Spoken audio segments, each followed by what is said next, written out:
When life gets real, the mic stays warm. Hosted by the dad with lots of charm.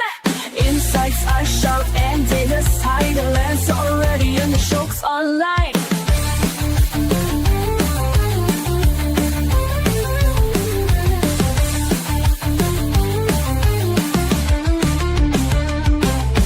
Hot takes, real talk, keeping it true. From high school halls to podcast cues, live a little, learn a lot. Turn it up, this show is hot. Grab your coffee and let's get into it. No filter, no fluff, just real talk. Let's do it. Ready or not, here we go. It's the time for Muffman to start the show.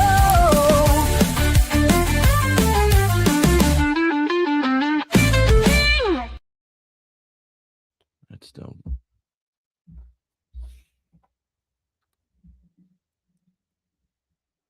It's literally taking forever.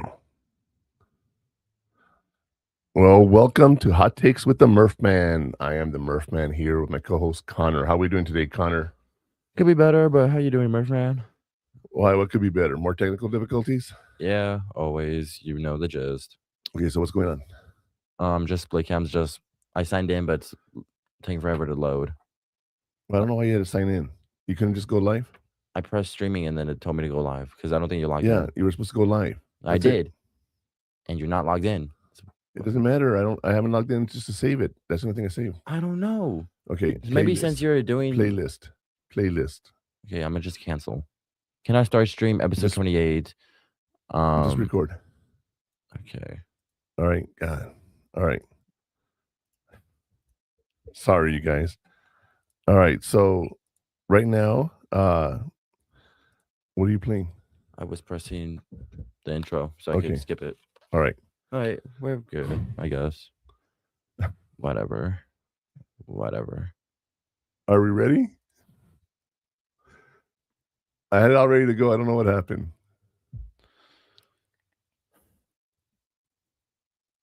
Yeah, we could just go. All right. Well, the camera works. So I'm going to remove. All right. They won't let me go live on TikTok. That's fine. Don't worry about it. Close TikTok. Connor, I told you you weren't listening to me. I told you What? I got TikTok right here. Instagram. No, I got TikTok. You said Instagram, so I was like, okay, Okay. because I had All TikTok. right. Don't dude. worry about it. All right, we're good. What's You're up? good? Okay, ready to ignite the fuse? Hold on. Not yet. Are you ready to get the show started? Yes.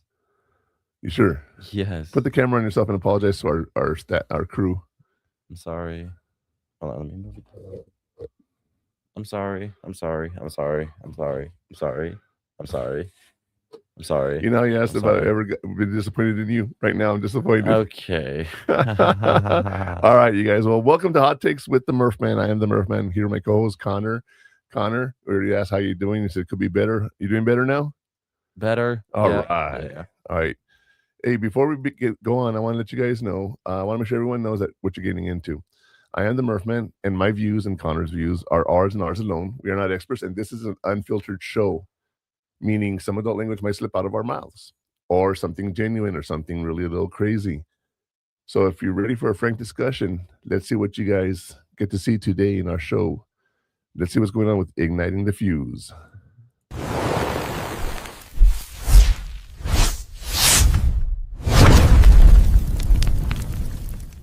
Failure is feedback. Today in episode 28, the F word, how to fail a class, change your major, and still succeed. We're talking about a word that makes every student cringe, failure. But here's the hot take. Failure isn't the end, it's feedback. This episode reframes academic setbacks as part of the learning process and shows students how to bounce back stronger, smarter, and more self-aware. The fuse is lit. Murph Man, give us the bottom line. Since we're doing this and we have the F word today, the F word means not the F word you're used to saying. It's failure. But we're going to teach you how to fail a class and change your major and still succeed. That's what we're going to be doing today. Now, we reframe academic setbacks as part of the learning process and show students how to bounce back stronger, smarter, and more self-aware. So my question is, when you think about this, Connor, how many of your friends have failed classes and they think it's the end of the world? A lot. A lot, right? It's not the end of the world. It's going to make it a little more difficult. It's going to throw off your pattern of classes, the schedule. It's going to do all that stuff, right? But it's not the end of the world.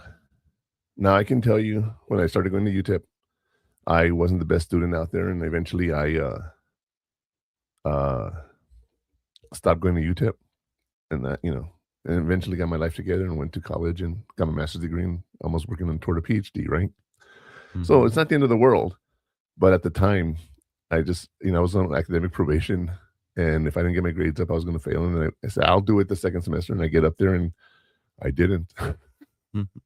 But I will say this: I graduated my bachelor's degree with cum laude. What's the word I'm looking for? Cum laude recognition, and I graduated my master's program with a 3.75 GPA. So, oh wow, yeah. So he's like Owen Wilson every time you say that. Oh wow, oh wow. Man. But yeah, so it's one of those things that just because you fail, it's not the end of the world. I want you to think about this too. If you think about failing as the bad word, the F word, let's change it to something positive. We're going to call it feedback. Ooh, you like that? Yeah, I like it. Let's get some of that feedback going on how to change it, so it's not the end of the world when you fail a class. But I'll tell you what. Let's find out what today's burning question is in the segment called Burning Question.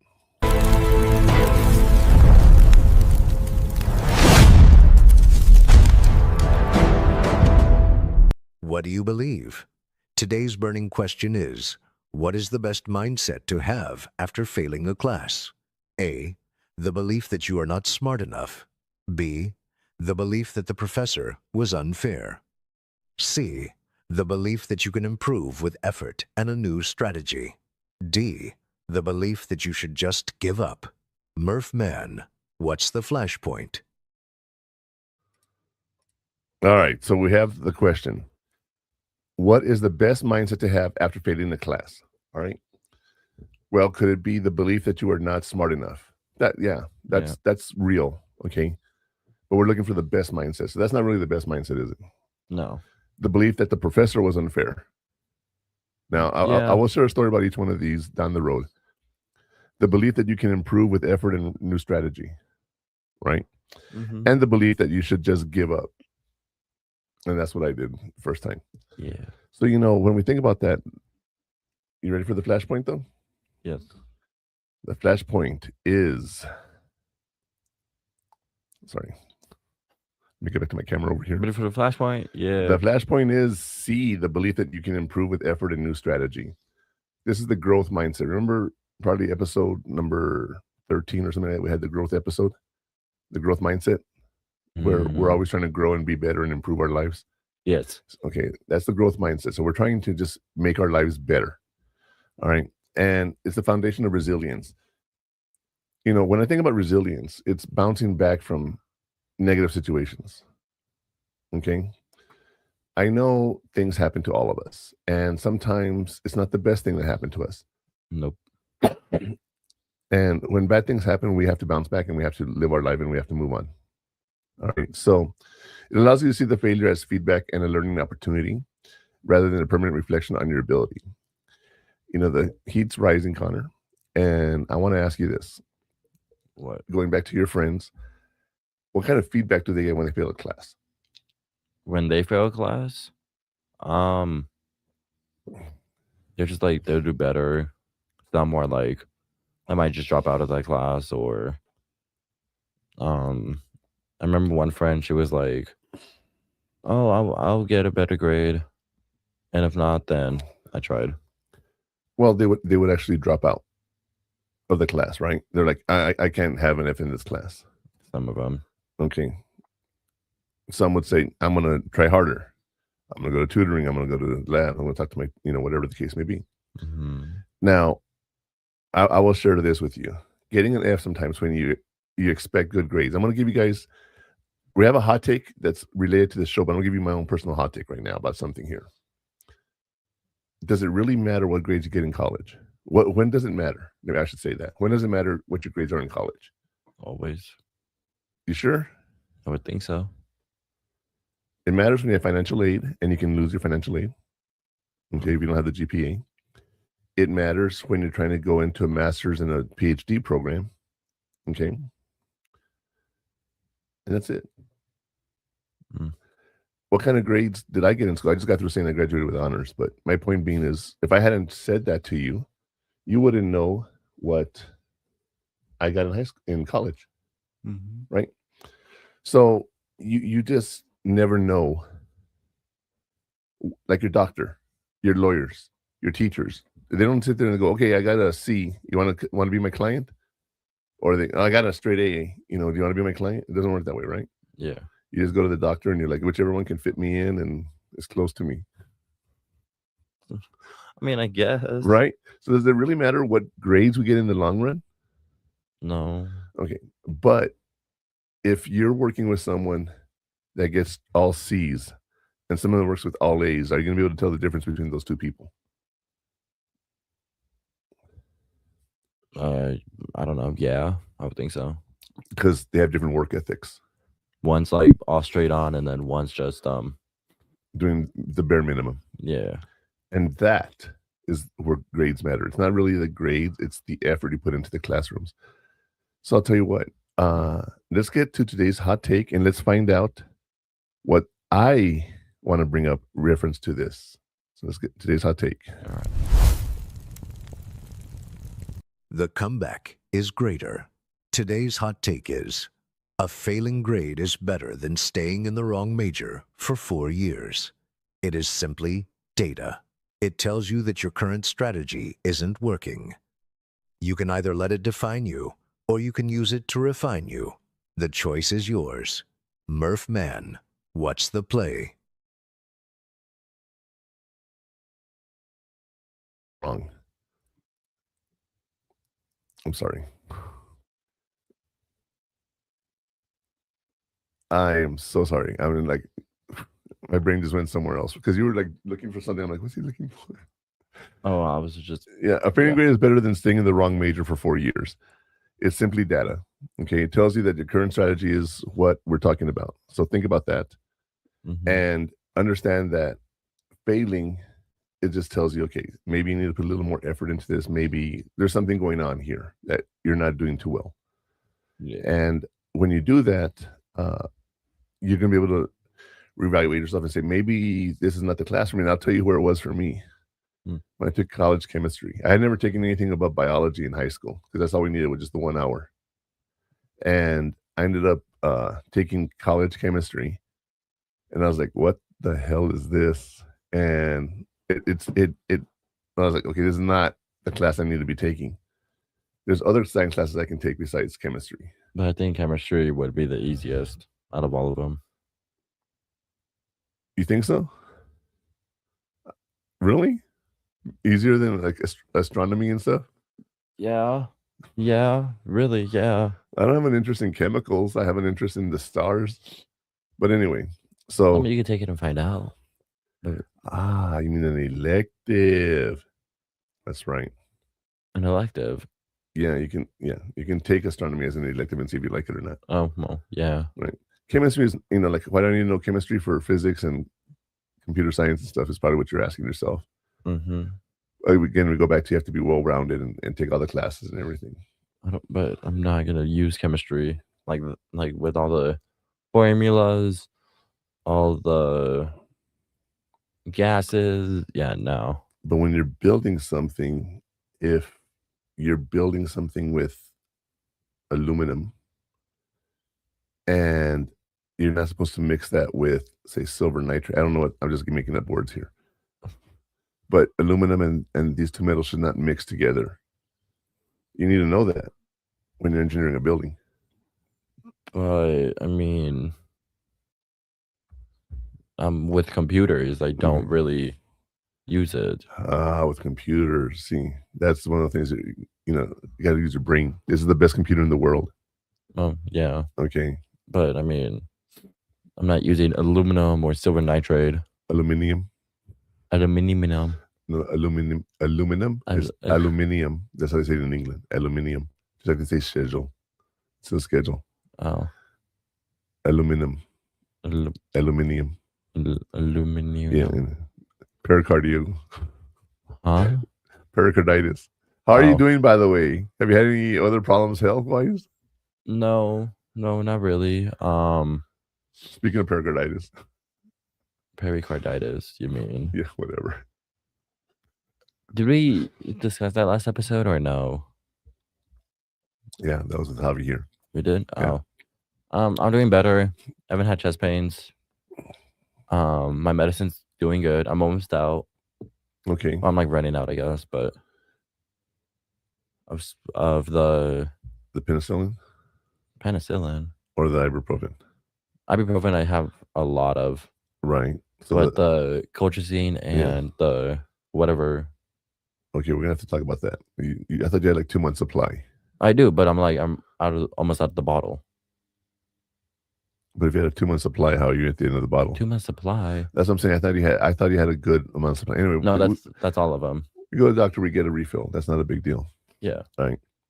But I'll tell you what. Let's take a break right now, and when we take a break, we're going to talk about some stuff here, and then we'll get ready to get started with the show. All right. So stand by.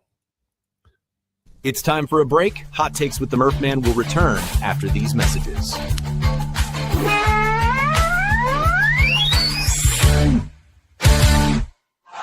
The station where our veterans' voices are heard. MBR Talk.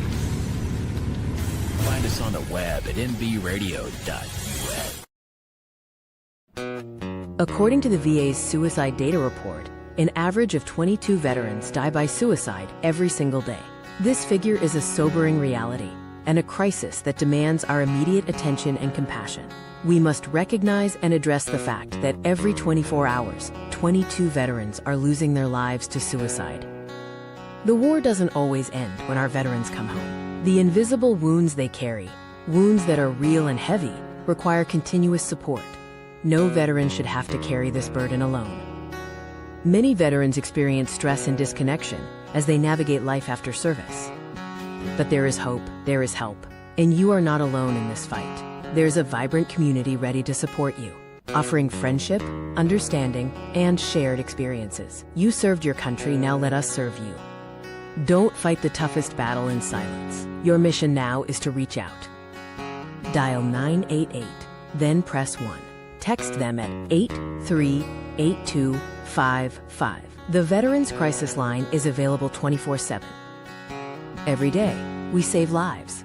Your life is invaluable, and your service is honored. Let's work together to make 22-0 again. No veteran should face their struggles alone. Together, we can ensure every veteran finds the support and hope they deserve. He gets help, but he still feels off. Sees an ad on the TV about a dog batting said, "This is a man's best friend." Whoa, so he goes one day and he picks it up. Never thought a dog could bring so much love and put a smile on his face. But he's finally found a saving grace. He needs help, but he don't know the path to take or the way to go to be free. Put his mind at ease. We will help, 'cause we can't stand to see a soldier go to God by their own hands. We will do everything we can to make 22-0 again.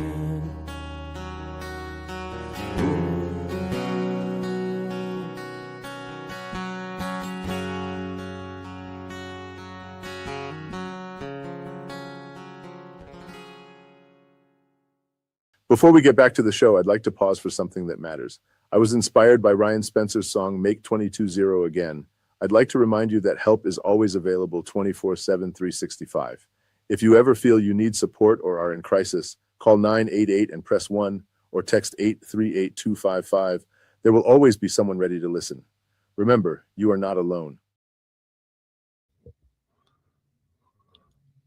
Still got 30 seconds. All right.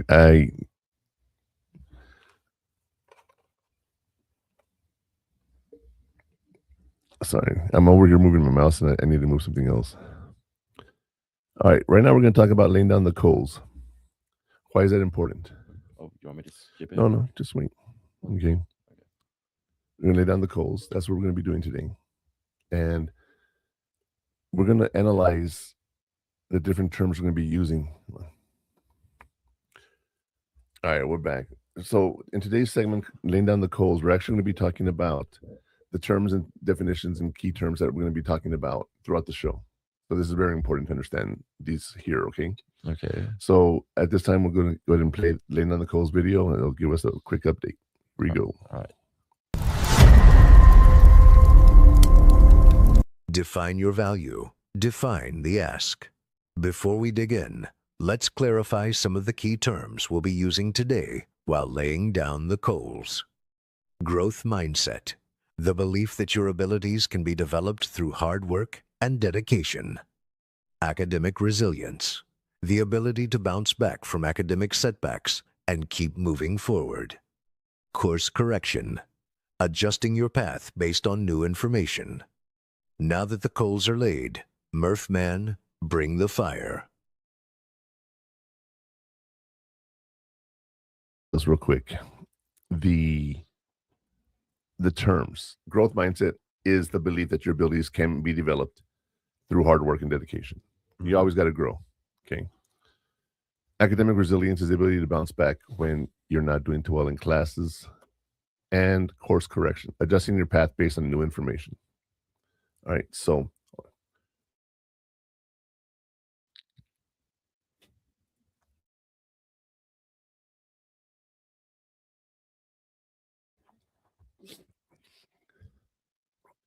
we talk about the F word being not failure, but feedback. All right.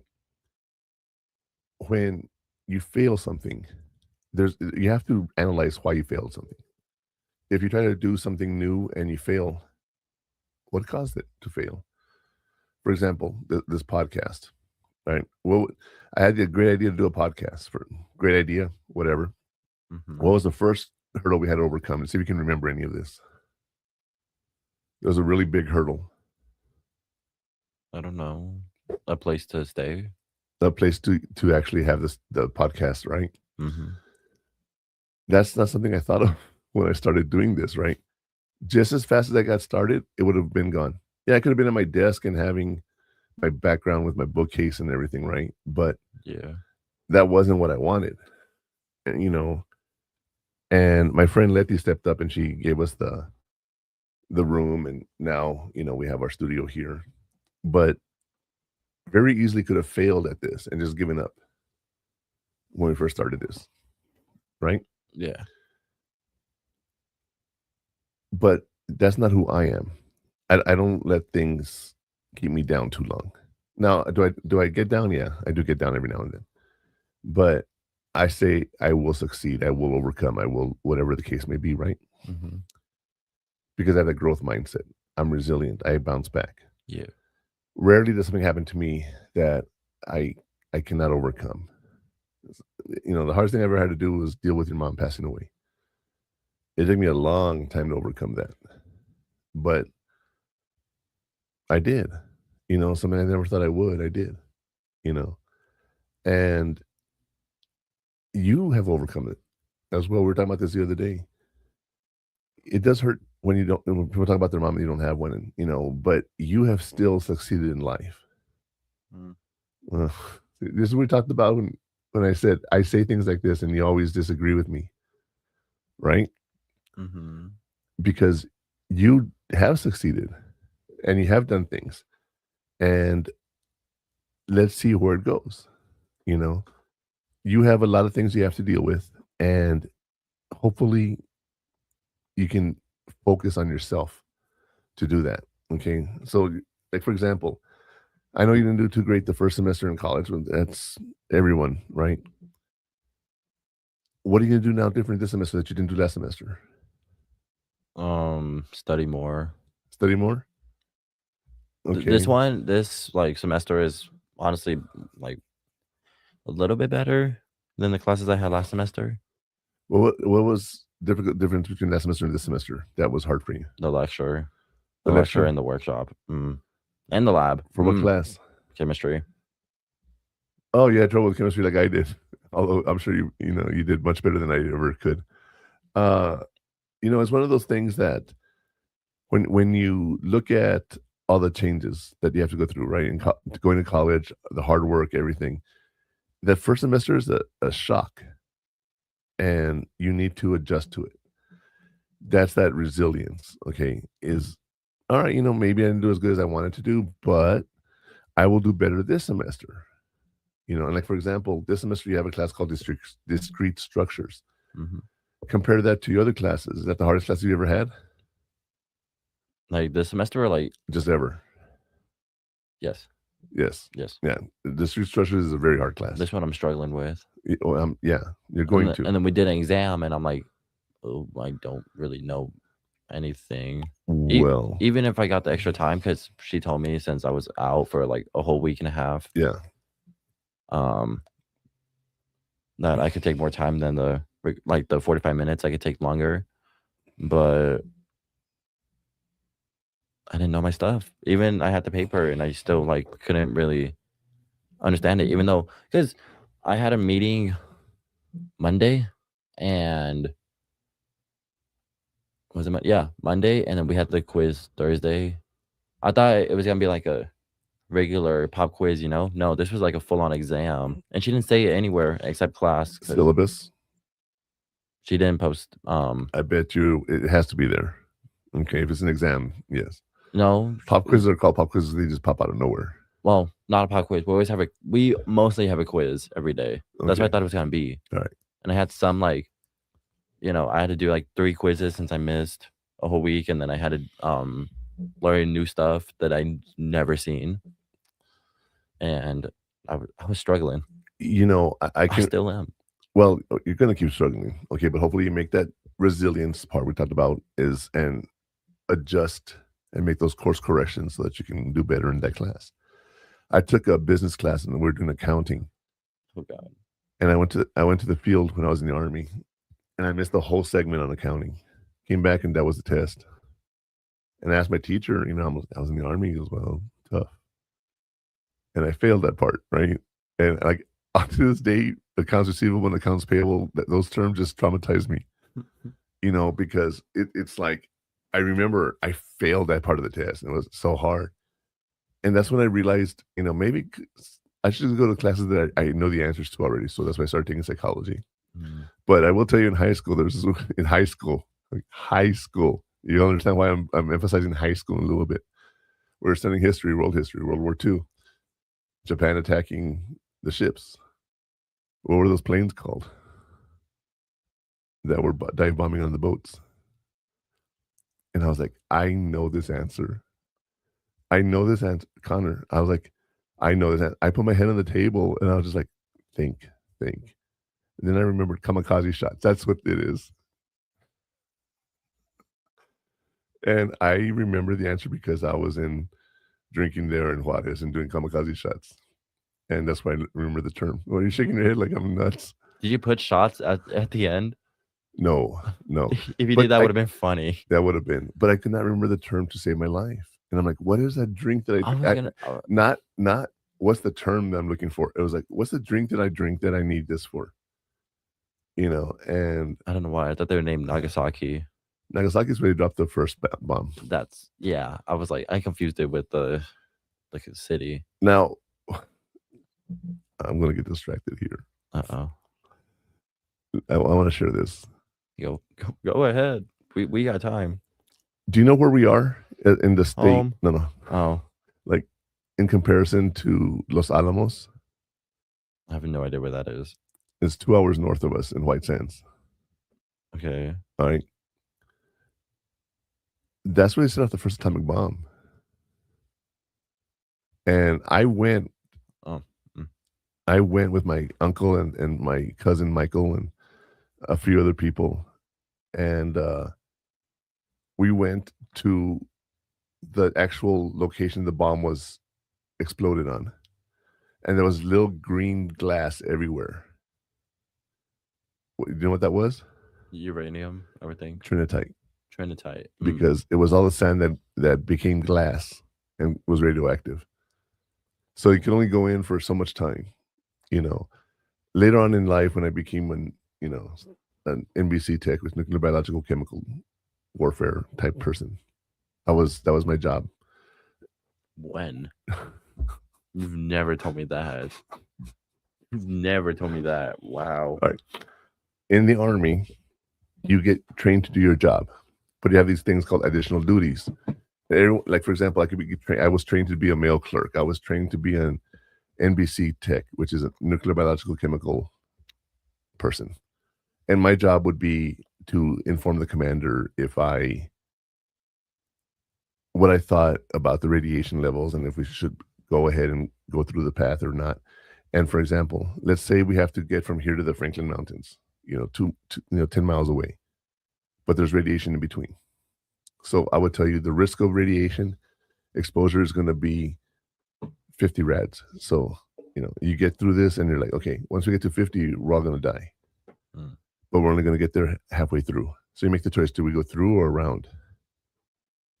Sometimes going through is don't worry about it. So sometimes you have to go through there. And as you're going through, you're going to die. We're going to lose so many soldiers. So you have to choose whether you're going to go through. That was my decision not my decision. My calculations had to be correct in that. So to protect the unit if we went into places like that. So I had a really big interest in nuclear explosions, because as a kid I went to Los Alamos and got to see where the Trinity site was, where they blew up the first atomic bomb. Learning from it from a warfare standpoint was really interesting. Like with the actual blast radius and everything, just really, really cool stuff. How big was the radius? Like how far? 15, 20 miles. But the first mile to 2 is completely obliterated. Then you have from 2 to 5 miles, there's exposure to radiation and you might survive the initial blast, but you're going to probably die from radiation. Outside 5 to 10, 15 miles, you have the radiation that's survivable depending on how long you were exposed to it and how fast you can get treatment and all that, and then you have the fallout, the dust. Because I don't know, the bomb explodes and sends the concussion wave out, and then it comes back in. And when it comes back in, it creates a vacuum going out so fast, and then it goes up into the mushroom cloud. That's what you see. All right. Yeah. And then that is dirt and all the debris that's been burned up into ash and gets put out over a certain area or wherever the winds take it. And that part of my job was knowing where the winds were to say, this is where the fallout's going to be. We need to go this way or something, But the other thing that I was there I wasn't there at the first atomic bomb. I was at the first site of the first atomic bomb. Do you remember when we went to DC? I took you to go see the plane over there. Yeah. Do you remember what the name of the plane was? I was hoping you went. No, I don't remember. But the plane I'm talking about is the Enola Gay. It dropped the bombs in Nagasaki and Hiroshima. And so I've seen the plane that dropped the bombs. The only thing I have left to do is to go to Nagasaki and Hiroshima and see where the bombs landed. I think they fixed it, no? Oh, yeah, they came back. And that's one of the reasons Japan is such an amazing country with technology and everything. They rebuilt and they made it better from what they were.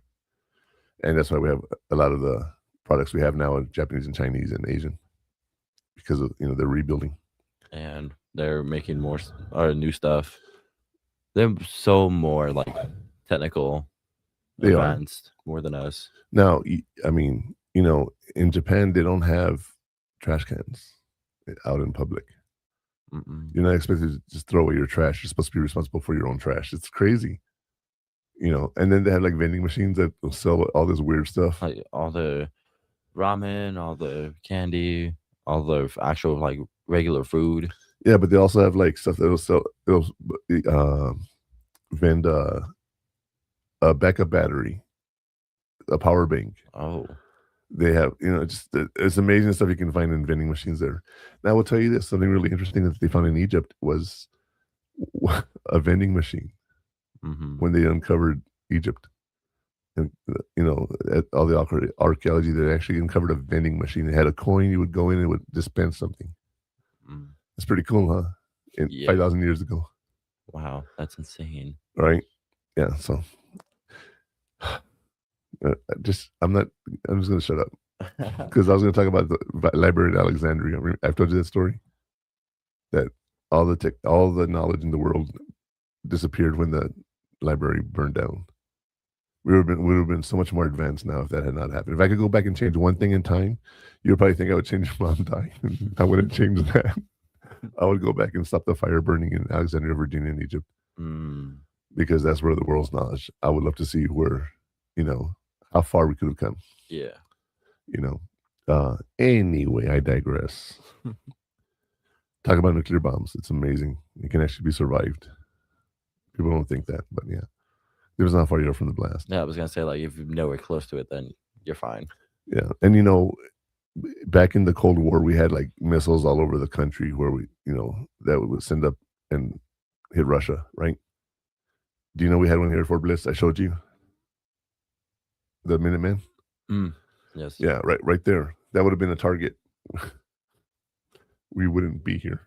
Yeah, I was like, how far is Fort Bliss from here? No, Fort Bliss is just a hop, skip, and a jump, less than 8 football fields away. How far is Ross? That's Fort Bliss. Well, it depends where they. But how far is Fort Bliss? It's 800. Like the entrance. Yeah. Ew. No, the fence line. Fort Bliss is right behind Ross and Huey. Well, yeah. Yeah, it's like 800 meters. That's not 800 meters. Half a mile. That's half a mile. That is half a mile. You. Yeah, think about that. That's how close we are to it. So, and then the Minuteman bomb shaft, whatever you call it, was actually probably about another 1.5 miles away. So we would have been in the blast radius to die. Yeah. Yeah. So, you think if we see the planes, we could just like get in the car and drive? Well, you wouldn't see the planes. They're high enough to where you don't even see them. That's the thing. Well, you see something in the sky. Well, by the time you see a plane, the bomb's already here. Oh. Yeah, yeah. That's the thing with technology nowadays. You can actually shoot something that's like 3 to 5 miles away. You can't even see the plane and hit the rocket hits you, whatever. Oh God. Yeah, technology warfare is nasty, dude. It really is. And then at the same time, you have places like when I was in Somalia, it was all close quarter stuff that you had to go through doors and everything. Afghanistan, Iran. It wasn't a distance thing. It was a personal thing here. But God, I'm so sorry. I did not mean to get so distracted, you guys. That's just my ADD and my teaching education wanting to move on here. I do apologize about that. I'll tell you what. Let's get what I would think it's a nice, not lesson, but like a nice story to hear. Well, I like telling the story. Doesn't mean that people want to hear it. Oh, too bad. You know what I mean? It's our podcast. They don't like it. Too bad. So that is true. We get to talk about whatever we want to talk about, right? We're paying for all this. All right. So I'll tell you what. Let's hear the story from the fire that talks about these terms we talked about and gets back on track. Here's some day's story from the fire. The wrong path revealed. Jorge failed calculus and felt like a fraud.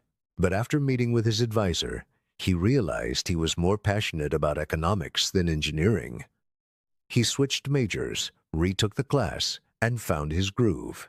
He learned that a failing grade might be a sign that he was on the wrong path all along. That was a story from the fire. Murph Man, lead the way. Were you tapping something? Was I typing something? Tapping, like knocking. No. Okay, hold on. You talk. I'll be back. Okay, I can do this. All right. So again, the story here, Jorge or George, Jorge is Hispanic, didn't pass calculus and he felt like a fraud. And after meeting his advisor, he realized he was more passionate about engineering. So he switched majors and retook the class and found his groove. He learned that the failing grade he had might just be a sign that he was in the wrong path all along. So, calculus is part of engineering. So it's one of those things that there's different levels of it, and depends on where you got to take will determine where you got to go. So when you think about that, all right, it's not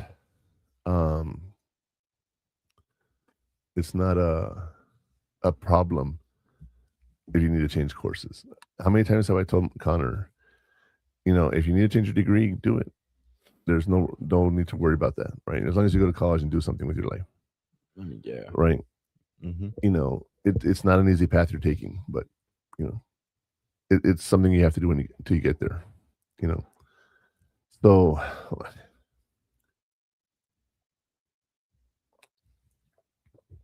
So if you need to change paths, you need to change paths. It's just one of those things that people do. Mm-hmm. There was many times where I asked myself, like, well, when I got laid off from work, when I was a counselor for 16 years, and I got laid off, everyone's like, what are you going to do with your life, Sean? And I'm like, well, I'm going to keep teaching at the college, but I need another job. Do I want to do counseling again? I'm not licensed, right? I mean, you could have. I could have gotten licensed. Would you want that? I didn't do that, did I? Well, I mean, but like, thinking about it, would you want to be a counselor? No, not anymore. Although I miss it, don't get me wrong. Although I'm moving towards consulting and doing stuff now, right? Mm-hmm. But Patty and Julie were like, "Are you going?" Patty, they were my coworkers and my boss. What are you gonna do now, Sean? And one of them was like, "Are you gonna become a massage therapist?" Because I was really good at giving massages, right? And then the other one was like, "Are you gonna become a cook? Go to culinary art school and cook because I loved cooking." I know you probably don't believe that now. No. Right? I don't cook often. But when I cook good. I just don't like to cook. You do cook good. Mm. But I had a choice to make and change careers. I could have gone back to college and learned cybersecurity. I could have gone back to college and learned hospitality like Trina. There's so many possibilities that I could have done. And I had to change my career path. Now, that's because of my life situation changed. Yeah. But that could happen during college. And here's another one. Like, let's pretend you meet someone in college and you start dating and they're getting a career different than you, completely different. And you're like, that sounds interesting. Let me go to school with you. And you do that. Don't do that. Okay. Stay on your path. All right. Don't ever change for anyone else. But think about that, because as you're growing up, you're going to meet people and you're going to have to do things. And it's not always going to be the easiest thing to do. So yeah, it's a path. You can keep that in mind. But I'll tell you what, with those kinds of examples that we talked about, let's talk about the heat map and those actionable steps we can take to do well in school and don't do well. Sounds good.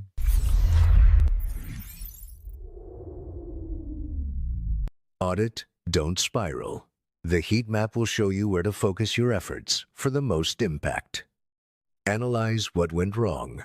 Was it the material, the study habits, or outside stress? Talk to the professor. Ask for feedback on where you missed the mark.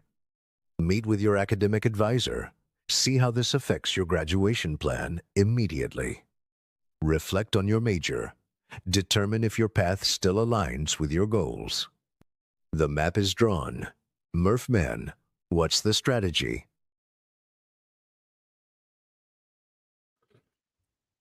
So yes, analyze what went wrong. We talked about that already. Was it the material? Because sometimes material can be really difficult. Like discrete structures. I told you that one's going to kill you. That was a hard one. I knew that one. Yeah. Was it the teacher? And there's a video on TikTok about a guy who asks, my mom wants to know I'm not passing this class. So he shows the video of the teacher talking and you can't understand a word they're saying. It's a very thick foreign accent. And I know that happens a lot. A lot. A lot. It's already happened to me twice. And you only had like what 12 classes or 10? Yeah, 11. 5 last semester, 5 this semester. I have. Hold on. See, he wasn't ever really good at math. Everybody painted. He just wasn't Okay. really good at 1, math. 2, 3, 4, 5, 6, and then 1, 2, 3, 4, 5, 6, 12. Damn. 12 classes, yeah. Okay, maybe you need to lower down to 4 next semester. Okay, Huh?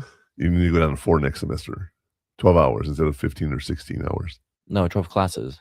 I know, but Oh. a semester, 12 hours, 4 classes, 3 semester hours each. That's 12 hours a semester, not 15 or 18 like you've been taking. More like 1 hour, 2 hours for No. my lab. Yeah, I'm saying only take 12 hours, not 15 or 18, Why?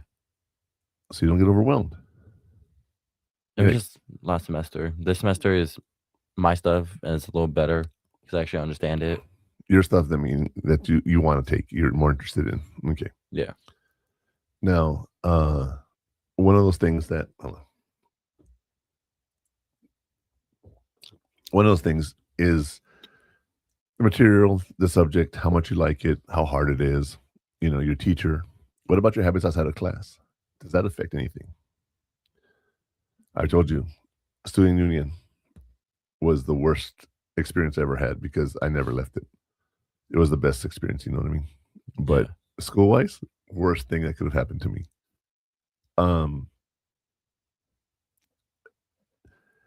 When I went back to school, I was very, very focused on graduating. I had my job in the morning. I'd go to school from 5 to 10 at night. And then weekends for my master's program, it was a lot of work. And I wasn't going to put another time into that work if I didn't get a chance to get something out of it. I'm paying out of my pocket now. I'm an adult. It wasn't my mom's money or my dad's money. And I focused. And I was able to graduate.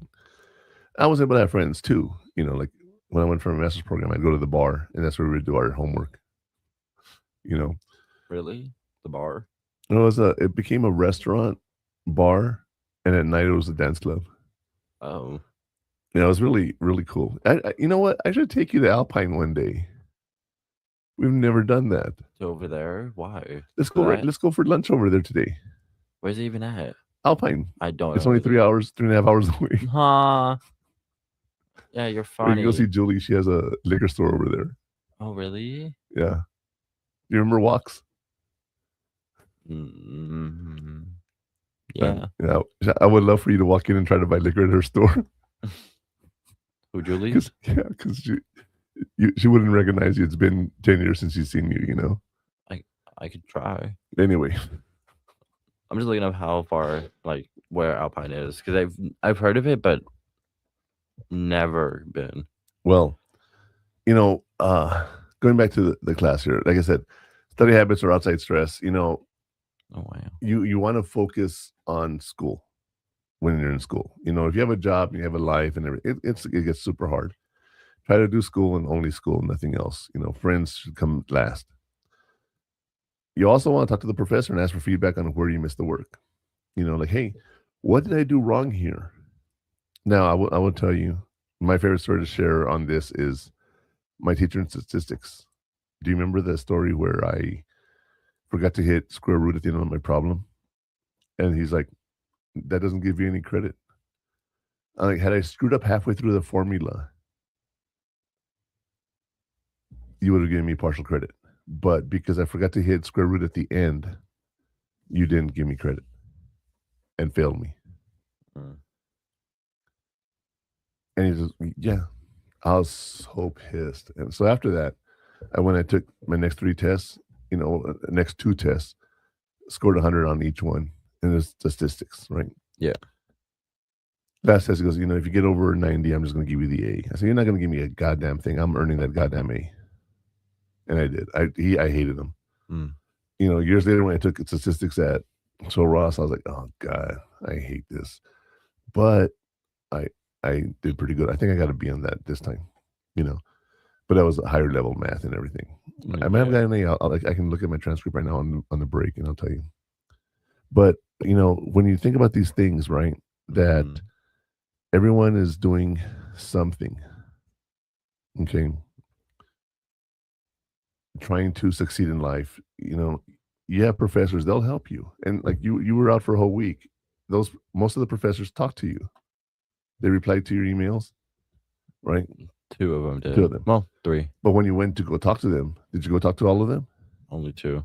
One's online. Okay, they don't have office hours? How do you get hold of the teacher? They're not at school. Neither am I when I teach, but they have my cell number. They have my email. I don't get their cell number. No, I'm saying I get the email because I texted do. them. Yeah, but my students have my email, so they reach out to me. You know. Yeah, no, I don't have any teachers' cell numbers. All right, if I did, I'd be spam calling them. With no call ID, just be like, hello. You know, you can now program messages to be sent at a later date, right? Yeah. Like I have messages that are going to be sent out in the next year that if I die, I'm not dying.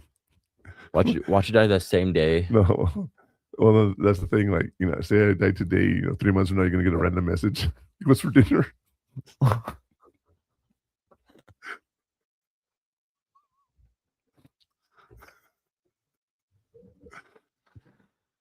I would be so dumb. I'd actually answer. I'd be like, we got chicken, we got corn dogs, pot pies. But I also have stuff like, are you behaving? Are you doing good? You know, stuff like that. Miss me yet? Yeah. How was life? How's your boring life without me? I'm tearing up. I'm laughing. That would, if you know, because I could do that to the girls. Just be like, I see you. Where? Liar. It sucks. Oh, do you remember I did that to you? Connor and I were in the same room, and he was, I don't know, 12, maybe 11. And I sent you a message like I could see what you were doing in the room. And then I was in like 6th grade. That was you were like, what? I looked at the window like, 6th grade's 11. Yeah, it was during COVID. So, that was not during COVID. He's like, who's seeing me? He doesn't realize I'm sending him messages from a fake number. Oh man, I love sending those messages. But yeah, sorry. No, because I'm getting so distracted. No, my ADD is so bad. I'm so sorry, you guys. But yeah, yeah. So you can send messages. Anyway, talk to your teachers, talk to your professors, meet with your academic advisor. Tell me how that works. I've never done that. Well, they're different.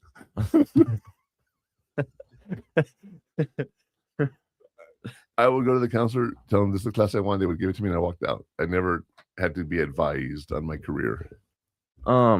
Every college is different. Like college of engineering, science, health and science, liberal arts. You know, we're all different on how they do it. But there's academic centers at UTEP. There's like 2 or 3 in different buildings, and you go, you talk to them, saying like, or the front desk, you're like, I'm here to talk to an advisor for college or whatever, and you tell them why, and then you just schedule, and then you sit down and wait for them to call you up. Yeah, and you can go in. It's not really a walk-in because they have other people or they're advising. Yeah, that's why I'm like, you can get an appointment within a few hours at the most, right? Minutes. Yeah, okay. Most is an hour, I would say. It's not long. I mean, advisors are quick. They're more. How can I say it? Accessible. Yeah, and more. They're faster. More than like Mike Loya, like with the with the registration and everything. Yeah. Well, because everyone has to do that regardless of their college. Yeah, that's the big difference. You know. Oh well. But you want to see how failing affects your graduation plan. Mm-hmm. Like for example, when Connor was in high school, I gave him a whole schedule he had to follow. And you gave it to me from middle school. Yes, to I did. High school. And I said, if you fail any of these classes, like let's say you 3A English, right? You fail it. Next semester, you got to take 3A and 3B. So you can stay on track for the rest of the years. Otherwise, if you say, I'll take it next semester, at one point you have to double up, or you have to stay an extra semester for that one class. Or do summer. Or summer school if they offer it. Yeah.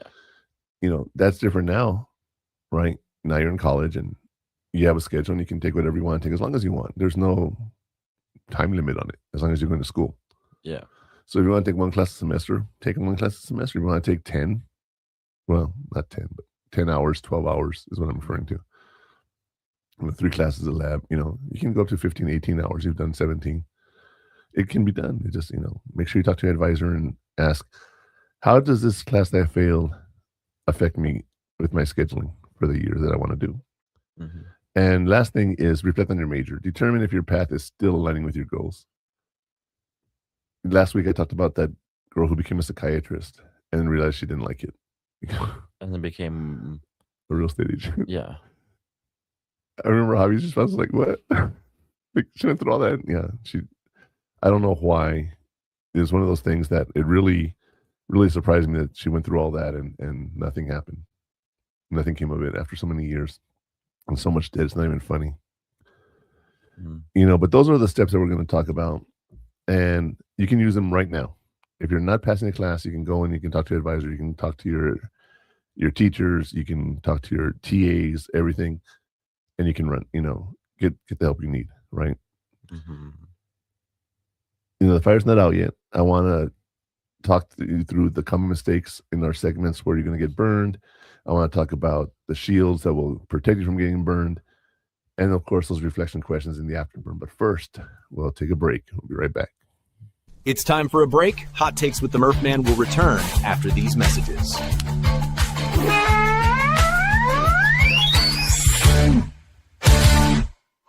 The station where our veterans' voices are heard. MBR Talk. Hey, thanks for supporting our channel by watching and listening. Find us on the web at mbradio.net.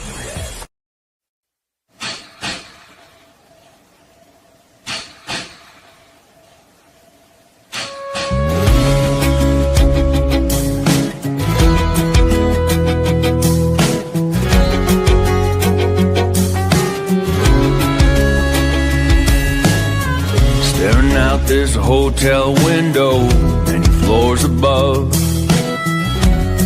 What's missing down there is love.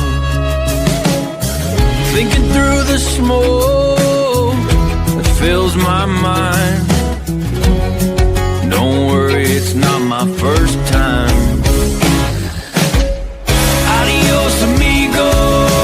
I'm so glad I seen you.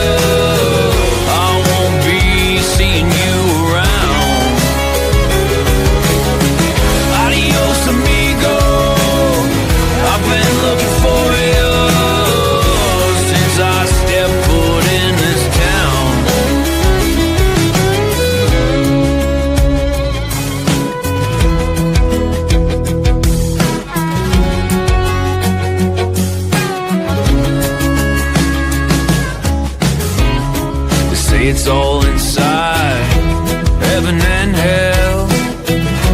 What happened to that angel when he fell? Give it just one try, tell me you don't like it. Be God for a moment and don't despise it. Adios, amigo. I'm so glad I seen you.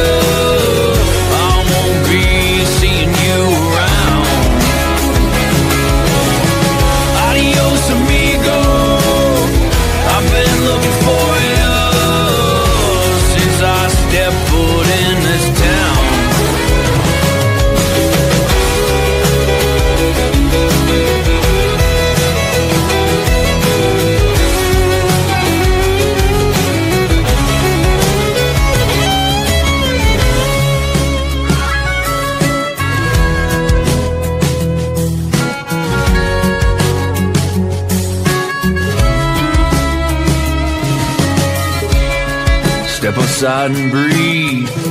Play a little in the street. Hope it's not me they're sending. Move one from over there, get the kids a little scared. Oh, these fences, they need mending. Adios, amigo, so glad I seen you. I won't be seeing you around. Adios, amigo, I've been looking for you since I stepped foot in this town. Adios, amigo, so glad I seen you. I won't be seeing you around. Adios, amigo, I've been looking for you since I stepped foot in this town.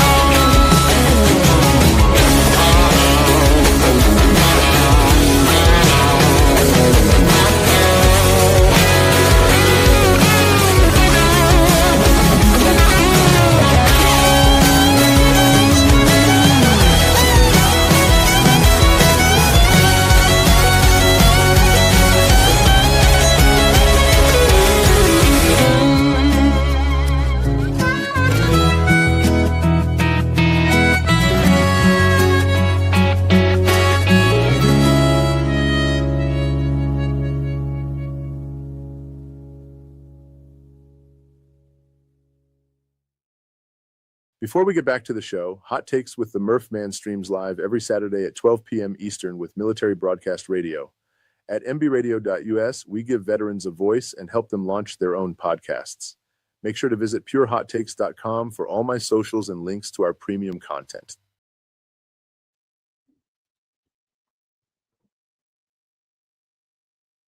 All right.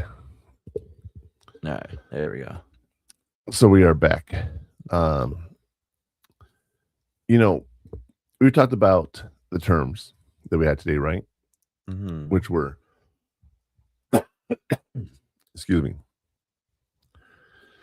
growth mindset, academic resilience, course corrections, right? We talked about Jorge and how he changed his whole career plan Over one class, which made no sense. It didn't, but It really didn't. it's a true story though.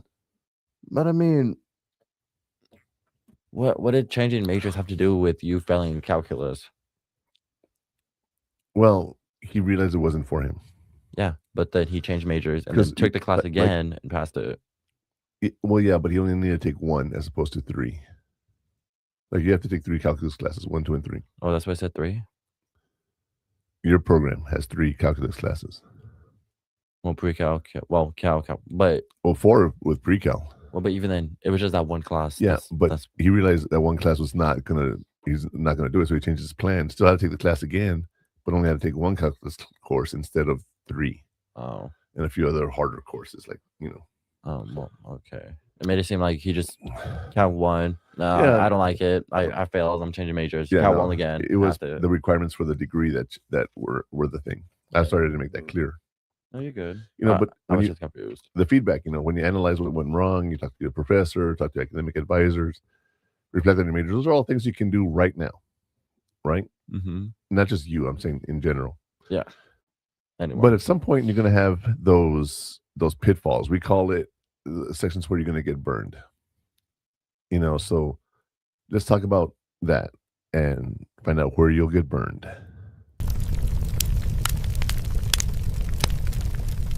Hiding is the enemy. Let's talk about where you'll get burned. These are some common pitfalls. Ignoring the problem. Don't ghost the class or the professor. Blaming the teacher. Take ownership of your part to change the outcome. Giving up too soon. One failure does not define your entire college career.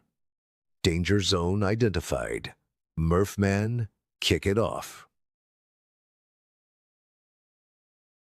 The common pitfalls. All right. 1, you can't ignore the problem. You cannot ignore a problem. Do you know why an ostrich sticks its head in the ground? to hide from predators.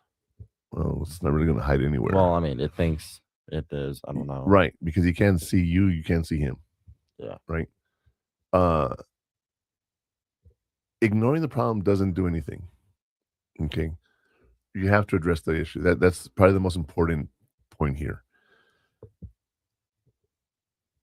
Like I've done this story about don't think of anything you want. Okay, Connor, clear your mind. Sit back, clear your mind, think of anything you want to think about. Just don't think about a white horse. All right. Whatever you do, just tell yourself, don't think of the white horse. Well, you're not going to be able to think about anything but that stupid white horse because you're trying to ignore it. What? I want to know what's in your head. I was thinking of Family Guy. Oh my God! Let me. I have a student that actually sounds like the guy from Family Guy. Like, which one? Do you feel bonita? Chris. Yeah. I don't know their names, but I'm listening to because I'm teaching Spanish now, right? Yeah. And I'm listening to his speech. That's when he started talking. I had to push pause. I was laughing so hard. I had to share it with my two coworkers and say, "Is it just me, or does he sound like the guy from Family Guy?" And they're like, "Yeah, totally."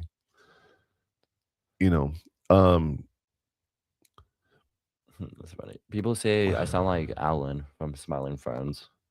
From what? Smiling Friends. It's a show. I don't know. That's obviously for younger people.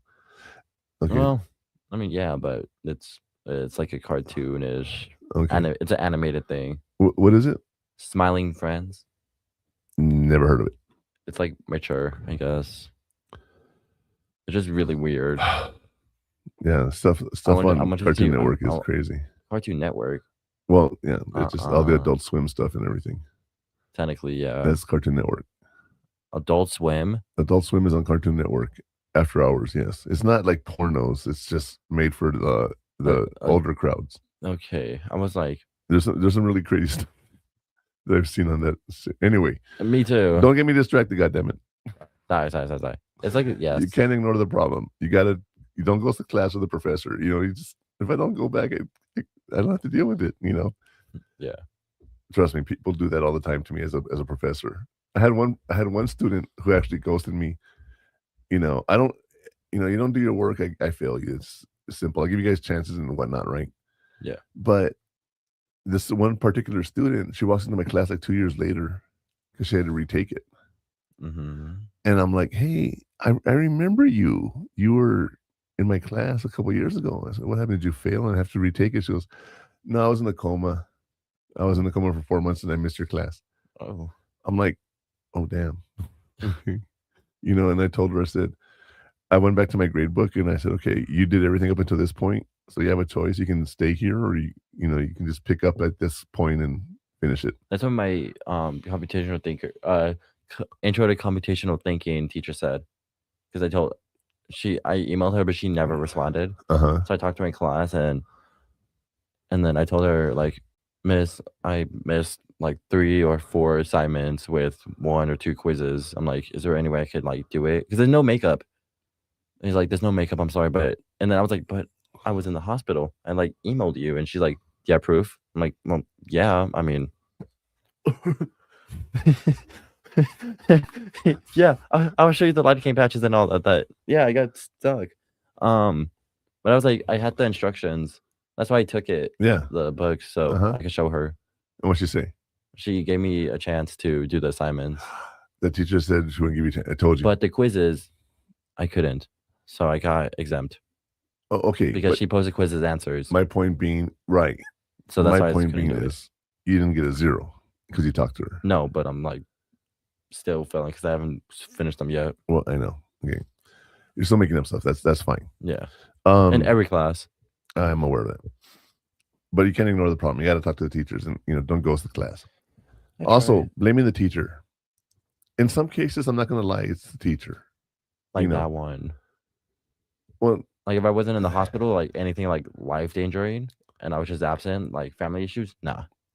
She would have been like, no. If you're not dying, then no makeups. We thought you were dying. Yeah. Well, I was dying. No, you weren't dying. Your heart was fine. We talked about this. You just felt like you were dying. I was out of breath. That's right. You felt like you were dying. You weren't dying. I was crying, and I swear to God, I was like vacuuming up my tears. It hurt, but you weren't dying. I will tell you, I've had students complain about how I teach. Why do you say that? because the way I teach is I'll use the book, and my test comes from the definitions. Okay, so anything that's in the column is going to be tested. It's that simple. But I go over every term. Wow. And I will talk about every term. I might talk about 5 or 6 terms in one story, but I don't say, okay, right now we're going to talk about this, okay? And now we're going to talk about this. No, it's like I tell a story and I explain all the definitions for that segment. Mm. And people are like, all he does is, you read my reviews, like, all he does is just talk about whatever.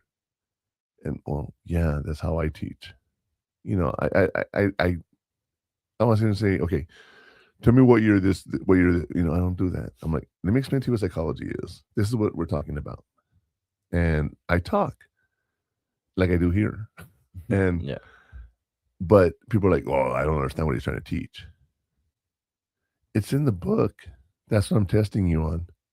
I'm giving you the examples and the stories. I don't know. I think the stories might confuse them. That's why. Well, that's the thing, right? Yeah. Even though I'm still talking about the stuff, they're like, that's not everyone's cup of tea.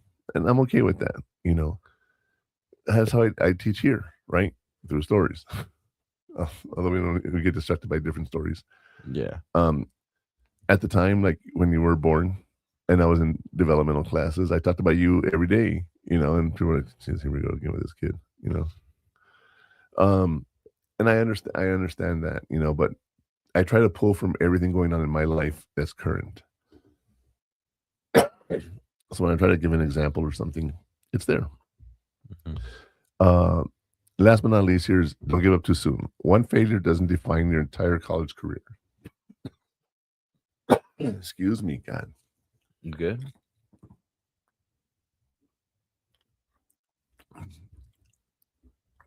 I had one semester that had a lot of life stuff going on, and I wasn't doing the work and I wasn't understanding it, and I was having a hard time, and I got a C. Oh. And I thought that was the end of the world. And again, I got through it earlier and I said, grades don't matter, right? But for me, a C meant I really did not understand the material. And that becomes a problem when you take the next class and the next class. If you're not learning the material, you're going to have a harder time down the road, So it's not about, for me, it's not the grade itself, it's what I learned. And when I have an A, obviously I learned what the teacher wanted me to learn. I did good. When I have a C, it's like, ooh, I didn't really learn a damn thing, Yeah. So I have 2 C's on my record. Now, I'm gonna share a story here about going back to blaming the teacher. We got to take ownership, right? We talked about that. In a class that I had, a theories class, so we talked about psychological theories. My computer broke. As I'm turning like probably about a month before the semester ended. And I've been working on it all semester. So I tell you, don't wait till last minute to work on something, right? Lost all my work. My disk crashed and erased or whatever. Looking back now, I think my ex-wife probably put a magnet on it and erased it. But anyway, so I went to my teacher. I'm like, I lost all my work. And he goes, and? What do you mean, and? He said, what do you want me to do? Give you an extra 3 months? The semester's over in a month. You have to figure it out. I was like, what a jerk. Well, I realize now, right? Yeah. But at that moment, I was just like, wow. I know. I would have, yeah. What a jerk. That's not the word I'm thinking of, right? Yeah. What a Richard, but I was like, I just got to do it. And I had to work really hard to get it, right? That's the same teacher that I turned in my paper to him and goes, I think this feels like a C. And I'm like, yeah. So I went and I just copied and pasted everything. I would have hated him. Well, it turns out he's the one that got me into Who's Who. He's the one that nominated me. Who's Who? Yeah, Who's Who among college students in universities. One of the best, when you're one of the best students in the country. Really? Oh, yeah, that's right. Yeah. Remember you told me. Yeah, I have the book up there on my shelf. Yeah, literally. I mean, I'm in the book, right? Yeah.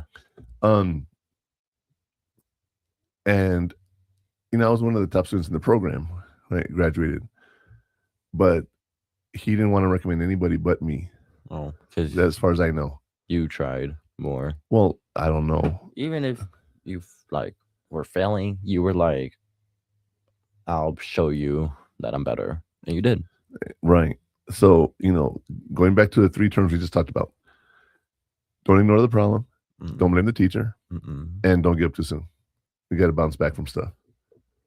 It's one of those things that when you're doing work, it's one of those things that you have to keep going. It's one of those things that you can't stop, and you got to just do everything that you need to do. So don't expect the teachers to be giving you everything. Now, you miss a whole week of school. Hey, how can I work around this? Because I have to do this week's and last week's. So they usually give you twice the amount of time. So they have 2 weeks to make up all the work. Well, I know, but I'm saying end of the week. I'm like, okay. Well, but at least they let you make it up. You don't have a job. You don't have anything else going on in your life. You shouldn't have a problem turning all that stuff in.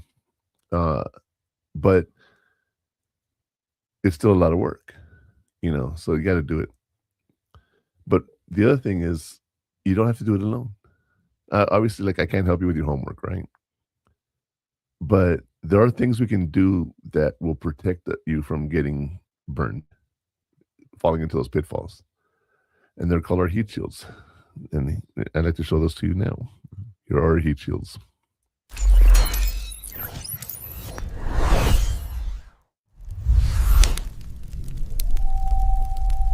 Stop the spiral. Here are your heat shields.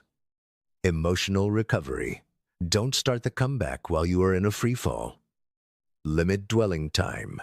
Reach out to non-judgmental resources like a mentor or advisor. Future protection. Recognize the value of the shield in absorbing the initial impact. The shields are up. Murph Man, watch the take. Nothing. Oh, okay. I'll tell you later. All right. So stop the spiral. Emotional recovery. Don't start the comeback while you're on the free fall. You have to get your life back in order. If you find out why you failed at it and you got that F, then you can go ahead and you can start doing something about it. Okay, but if your life is still going downhill, like for example, if you were still having all these issues, are you going to be able to focus on school? No. So you got to take care of yourself first and then focus on what you got to do. It's one of those things that it's interesting. And when I was going through my program, I was also going through therapy for my PTSD and stuff, things I had to deal with. And talking about it in school, every now and then I'd get triggered. And I had to learn how to focus and stay, I would walk out of the room. Sometimes I would just sit there, close my eyes and just breathe. Whatever I do to get grounded, But life goes on, and when you're in school, life goes on. You got to deal with school and work and play and everything, Mm-hmm. So recover emotionally as fast as you can so you can recover from that. Limit dwelling on the time. Reach out to non-judgmental people like an advisor or mentor that you can talk to and ask for help.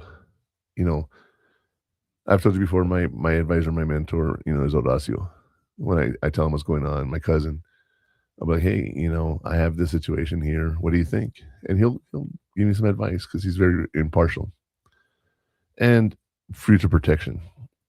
Recognize the value of the shield in absorbing the initial impact. Vibranium, marbles, right? Oh. Mm-hmm. It absorbs the impact. That's what the shield is. Before you get the F, you're getting an F. Before you fail, you're failing, right? And you're like for example, when I had this, I knew as soon as it came out, it was cancer, and I prepared for that. Now I didn't sit here and tell you I'm worried I have cancer, right? I didn't scare you that way. Not that way. But once I told you I had cancer, I also told you, well, here's what I can expect. It's the type of cancer that's curable, blah blah blah. but I prepared myself and you as best as I could, right? By giving knowledge. Mhm. So when you think about that, as far as school is, use your resources, your advisors, get a good night's rest. What time did Protect you go to yourself sleep? early. Wow. But it just, sit there and focus on everything, so that you can move on, so to speak, right? Mhm. Don't dwell. Failing is not fun, but it's not the end of the world either. You can, like, for example, have you seen those movies where like the parents are paying for college and the kids like just not doing anything in school, right? And the dad comes to visit him, Oh, yeah. and he's like, "What do you mean you're not this? You're not that?" Right? We rushed back to school, and I told you that would probably be me if I was rich and I could go back to school and you were going to school. But it's not the end of the world. Think of the F word as feedback. That's probably the most important thing is feedback. Let's talk about some of those things we can reflect on, those questions in our section called the afterburn.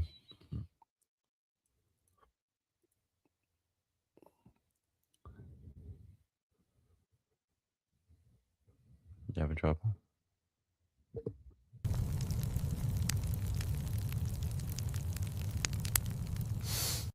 Reflect on your value. In today's Afterburn, here are some questions for you to reflect on. What did this failure teach me about my study habits? Am I still committed to this path, or is it time to pivot? How can I show myself kindness right now? Reflection complete. Murphman, start the clock. So, what did this failure teach me about my study habits? Right? I can tell you, like when I was in the field for that week and I missed the whole accounting class, I was in the field. I was busy doing soldier stuff. Yeah. Last thing I was going to do was pull a book out and read. I was on guard duty. I had to literally guard ourselves because we were being attacked and, playful war games and stuff. But I had no downtime. I had to like pretend it was the real thing, right? Mhm. And I could read a book on my downtime, but to take my class books with me, Class books and studying, yeah. yeah, No. we have laptops back then. It was just computers. Yeah, just I couldn't study, so I get back the week later and I missed everything. When I failed that course with this, and I say I failed, I got that C in that course. I was happy I got a C because I had too much going on in my life, and I'm happy I got a C. Mm. Okay, to me that was in a way succeeding, but I wasn't happy with it. Yeah. Other classes I've gotten a B in or a C in, it's like they actually put the effort into it. And I can say, not really. There were some classes I didn't want to take. And there were sometimes I had problems with teachers. I hated the teacher. It happens. That's the only teacher that teaches that class, and you have no choice but to take the class. So it sometimes it's not the best thing. But you got to ask yourself, what am I doing? Remember we talked about what can you control? Yeah. You only can control what you can do. You can't control what the teachers do. Like I told you, go to school and talk to your teacher, right? You're like, it's not going to work. She's not going to. It might not, but if you don't talk to them, you'll never know. If I didn't bring the papers, I would have not worked. Okay. So I was like, thank God I brought them. So your study habits are something you got to look at, right? Am I still committed to this path, or is it time to pivot? That's the question you're going to ask yourself for 4 to 5 years now, Connor. You're like, did I make the right choice? Even when you're looking for a job and doing the internships and everything, did I make the right choice? And no. Okay. Or maybe like, you're gonna doubt yourself, and doubt is okay. Even me, who I was positive I was gonna be a counselor, I was like, did I make the right choice? Mm-hmm. Yeah, it's one of those things. And then last but not least is, how can I show myself kindness right now? Don't be hard on yourself for failing. You know, it happens. You can't succeed 100% of the time. You know, if you put the effort in, you're going to get the reward out of it. If you don't put the effort in, what do you expect? Yeah. You know, but don't be too hard on yourself. Be kind to yourself. Can you think of any other questions that will help you reflect on today's subject? Like earlier you said, you know, good show, like it's going good. But like, what were you thinking of? Like, what were you reflecting on at that moment? When I said a good job. Yeah. I don't know. Just with what happened before, like beginning into the stream, I'm just like, we kind of came back. Or resilient, right? Yeah. We always seem to have some trouble, and it's one of those things where And it's like it's on that end of the table, not this end. Okay. But it's like we can't really try it because we would have to go live, and sometimes it works and sometimes it doesn't. You know, that's what. Maybe we just need to just stop doing that. You know. Well, I mean, we're trying new things after 28 episodes. Yeah, but we've had too many problems. But I'll tell you what. How about we go to break, and we'll come back and we'll talk about the digital inferno and excuse me, and how technology can help us. We'll be right back. It's time for a break. Hot Takes with the Murph Man will return after these messages.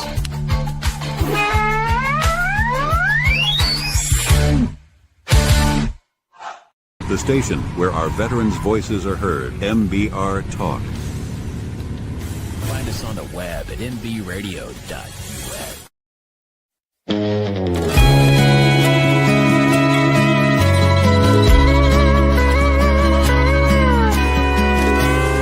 Wonder what was going on inside the man in black's mind. Was he missing June? Was he thinking back when that picture was snapped? Was he wishing he could hold her? Did he know his life was over? The day that camera flashed the last picture of Johnny Cash. The lines of life there on his face show hard living and show grace. A story told in shades of black. Was he whispering a prayer through that cold and lonesome glare? The day the camera flashed the last picture of Johnny Cash.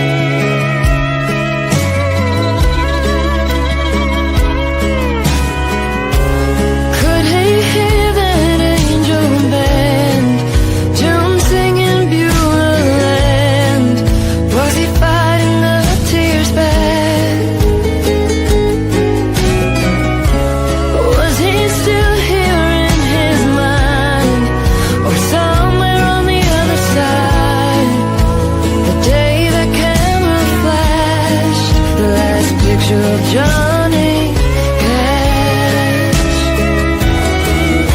The lines of life there on his face show hard living and show grace. A story told in shades of black. Was he whispering a prayer through that cold and lonesome glare? The day the camera flashed the last picture of Johnny Cash.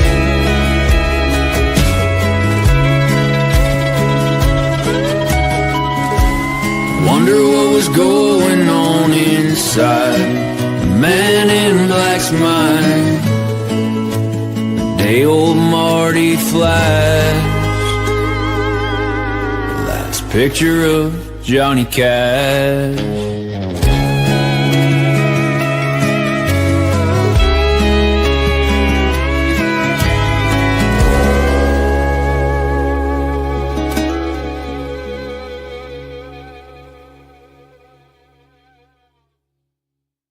Before we get back to the show, remember that Hot Takes with the Murph Man is partnered with Stream915.com.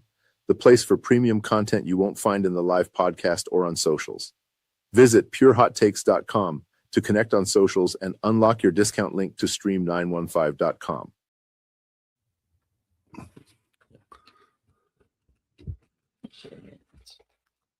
All right, you guys. Oh, I hate this. Wait a minute here. What is going on? Okay. Yeah, thank you. I was waiting for you to take it off. It was still showing it. I don't know why. I don't know either. All right, so we're back, you guys.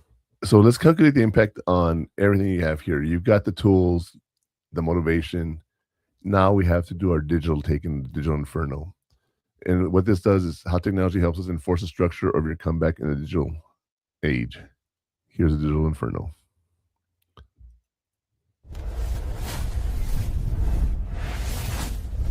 Data beats despair. Failure isn't the end. It's feedback. Use a GPA calculator app to immediately see the mathematical reality of the grade. It's rarely as fatal as it feels. Log into your university's degree audit system to see exactly which requirements remain and how a retake or a major switch would affect your timeline. Knowing the numbers kills the fear. The inferno is digital. Murphman, break it down. All right, so the GPA calculator app, you don't need a calculator app for that, right? But you can sit there and you can say, okay, these are the classes I take, and you can go. Now, in my job, I have this thing called an LMS, the Learning Management System. How it's our Blackboard, for example. A lot of people know Blackboard. Okay. But they have a what if analysis on there. And you can say, okay, what if I go and retake this test and I score 100? Well, what did my grade change? And I have a kid right now that she reached out to me. She was, you're my teacher, and my previous teacher would give me all the chances to retake the test and try to improve my score. I'm like, well, you only can take the test 3 times, I said, even if you get 100, I showed her, like on the what if calculator, I said, your grade's going to go up by 4 points. You're still not going to get the A you want. I said, all you got to do is keep focusing on what you're doing in the future and all the assignments you have from now on, and do good in those. And you might have a chance. And then we went through and we put 100 on each grade, and she could get 92. That means you have to be perfect. That's crazy. That's really crazy. I said, if you think you can do it, fine. I'll help you through it. I'm your teacher. That's one thing about my job at being online. Kids can come in and talk to me anytime. And why are we muted? On what? Oh, that's 3 and 4. Sorry. I just saw the red lights. Students can come in anytime they want and get help.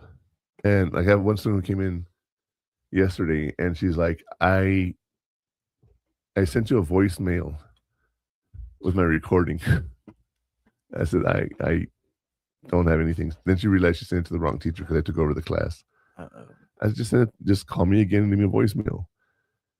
And she's like, that's not working. And I'm like, well, just come into the class. She goes, I don't want to talk to you in person, and because I hate my Spanish. I said, okay. I said, I'll tell you what, let's go to a breakout room, and we talked. And I said, I'll let you work on it. Use Google Translate. Use that to actually, not to translate your work. Let me make that very clear. But just to know how to pronounce stuff. Yeah. And then you go in there and you practice it and see how it sounds, and then you can actually say it. And then there's also a spell checker you can use for Spanish, where you can have a whole paragraph put in, and it'll tell you what you have written incorrectly, your accents and everything. So technology can help you with that. But she came in and I said, okay, we got to work here. Are you ready? She's like, no. I said, first word. And it was porque. And she said, it's pork you. I'm like, no, it's not. I said, it's like a K, porque. Think of it that way. It's like porque. Okay, then later on, we were talking about a forest, and that's bosque. And she got to that word and she goes, bosque. No, bosque.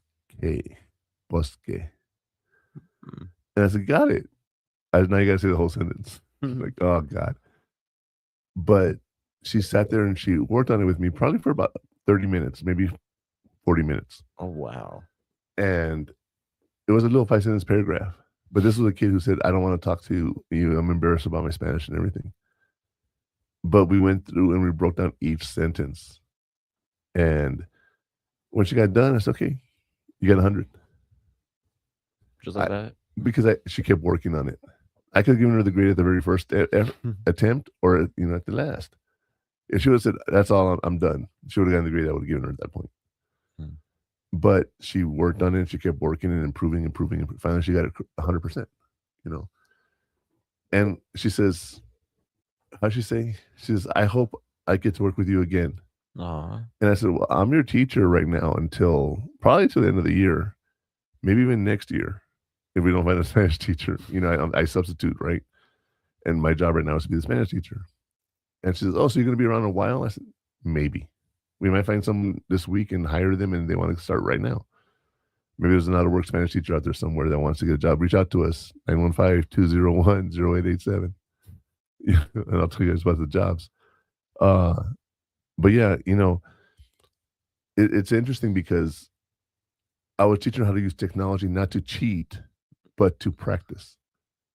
And we were able to use Google Translate, Spanish spell checker, Gemini.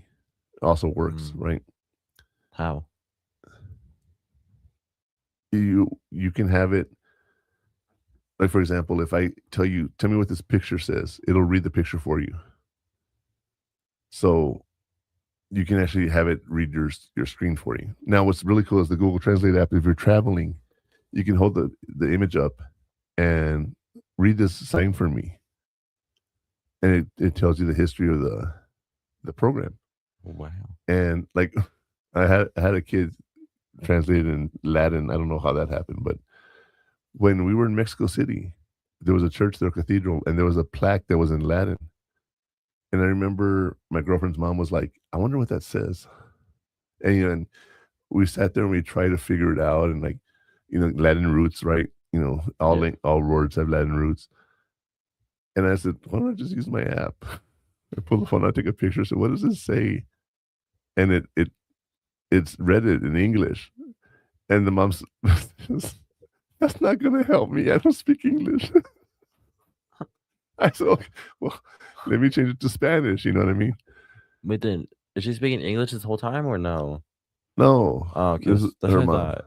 It was her mom. Yeah. She spoke some English, but I'm saying I translated for her to English, and she's like, okay, that didn't help me. Latin, English is the same thing. I don't speak English, But we used the app to translate it. It was really cool that we were able to do that. And so you can use technology to help you pass classes and understand where you're at and whatnot. Your GPA, the what if calculator, is one of those things where you can do, you have to stay above a certain GPA to keep your financial aid. So you can go, okay, how many classes am I taking? How does it work? That kind of stuff. And find out what your GPA will be. Like, for example, if you get all A's next semester, your GPA will raise up by so many points. But if you think about this at the end of your 4 years, having straight A's doesn't really affect your grade too much. It's at the beginning when there's less numbers to pull from. So as you get higher in your classes, your GPA goes up a little by little by little, but it doesn't just jump like it would right now in your first semester versus second semester. You also can, like one of the phrases it says here is, the mathematical reality of the grade, it's rarely as fatal as it feels. Right. Okay, one grade when you fail one class.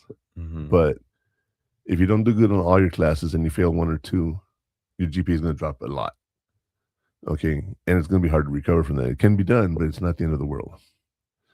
Of course, you can log into a university degree audit system to see exactly which requirements remain and how to retake a major switch would affect your timeline. Again, if you were to say right now, I want to become a nurse, all the classes you've taken are just electives now. So you have to go back and take all the basics for nursing.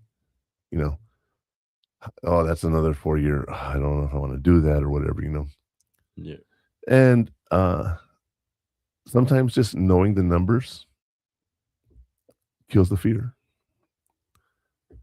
if you know what you got to do, and I cannot tell you how many times I've had students reach out to me and say, "What happens if I don't take the final exam?" Well, you lose 10 points, and you lose 10 points. That's that. You're asking me what would happen. So you mean like if I have an A right now, I'd get a B? Yeah. Oh, then I'm not taking the final exam. Okay, that's fine. But when you come out with a 79, because you didn't get 100 on everything, and you get a C, don't come crying to me, right?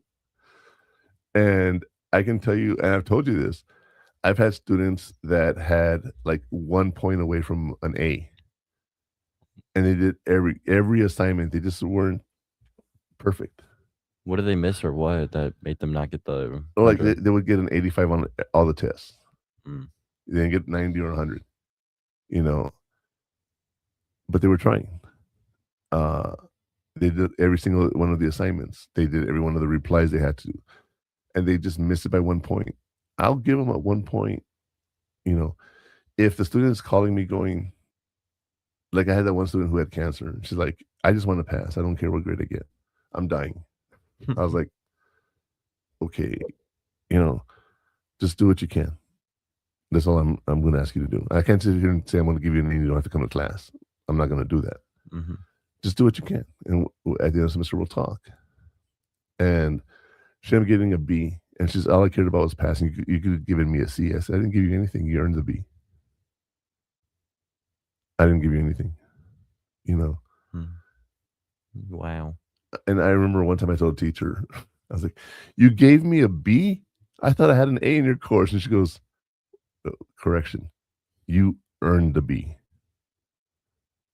I didn't give you the A. Like, okay, I'll go to hell. But when you have students reach out to you, you tend to be a little more helpful toward them and whatnot, right?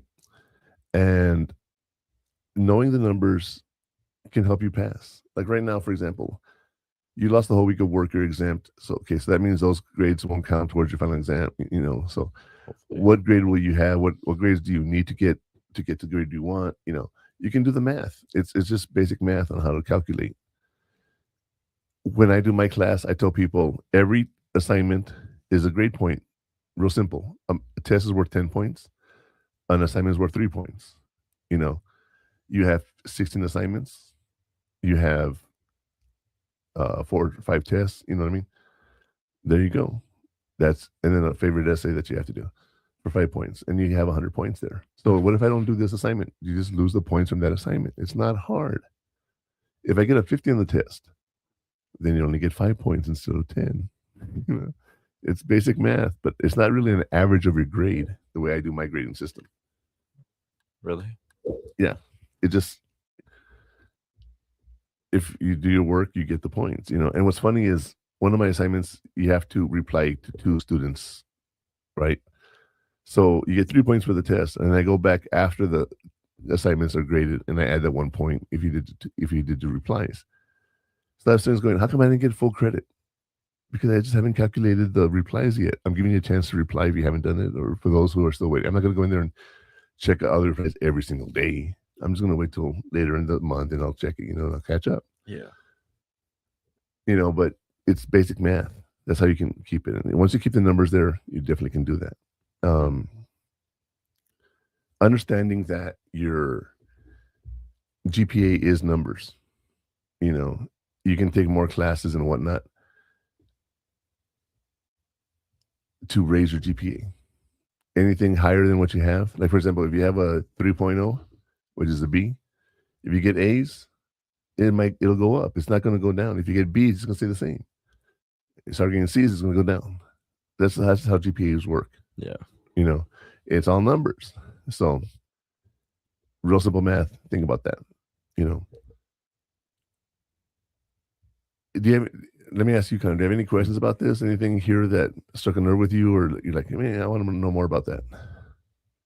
I mean, what's the like what if and all that? Like, where do you find that at? Do you just look it up? Well, or? I don't think Blackboard has it. UTEP does. on the actual website, there's a what if like evaluation, but it really doesn't help. It helps you with your overall grade, not your classroom grade. Yeah. Well, not even grade. It just helps out. Like, what if I take this instead of this? That's it. Okay. Well, but that's still important to know. I would think so. I can look it up right now. But, Okay. nah. But yeah, so I'll tell you what, let's take one more last break here and we'll come back with the final burn. Sounds great. We're right back. It's time for a break. Hot Takes with the Murph Man will return after these messages.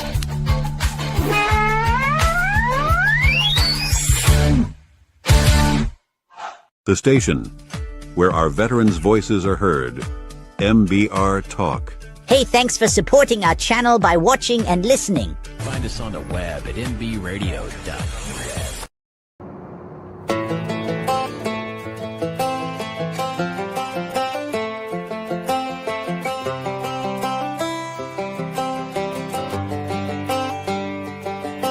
It's the guts and it's the glory. 100 stripes, 100 stories.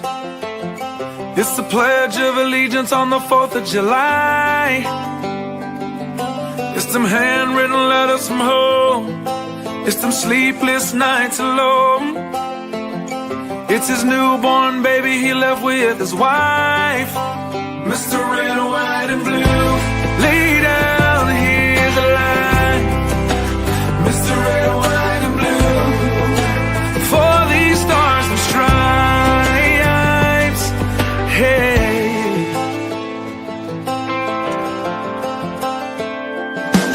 From the fields of Indiana to the swamps of Louisiana to the golden coast of California, Uncle Sam's the only family he's got. His purple heartbeat won't stop, and his 18th birthday was the day he was born. Mr. Red, White, and Blue, lay down, here's the line. Mr. Red, White, and Blue, for these stars and stripes. Mr. Red, White, and Blue, stand on the front line.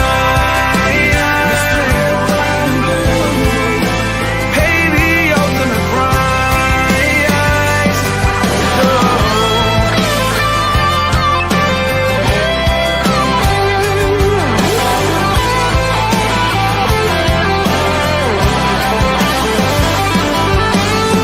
He was the man of the house when he was born. His family is proud but torn. But if you knew him, you would understand. He was raised on how to be brave, just to see the flag still wave. And then he came home with only one hand. He's Mr. Red, White, and Blue, lay down here the line. For these stars and stripes,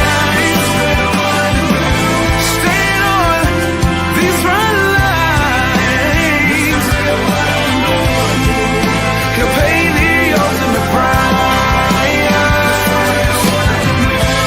Lay down in the line. For these stars and stripes, march in line, march in line. Hey. Hey.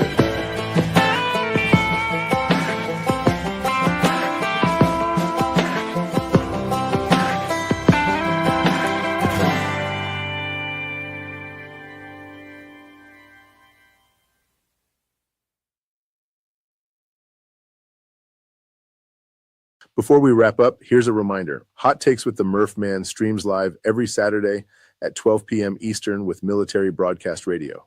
At mbradio.us, we give veterans a voice and help them launch their own podcasts.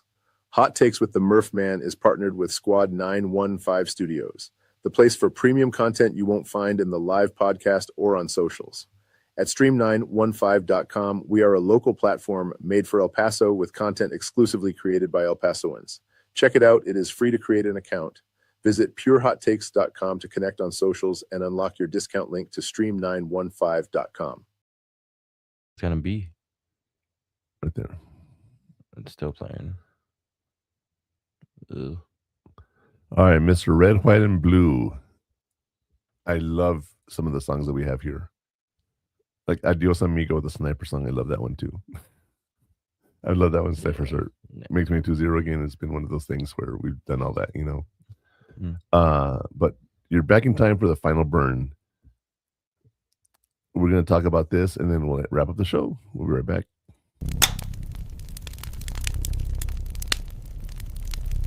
A comma, not a period.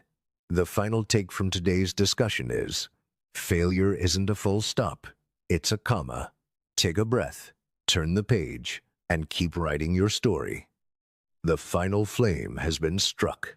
Murphman, take the mic. All right, so it's a comma, not a period. As in, like, it's not the end of it. It's just a pause. A pause. Or like an event in your story.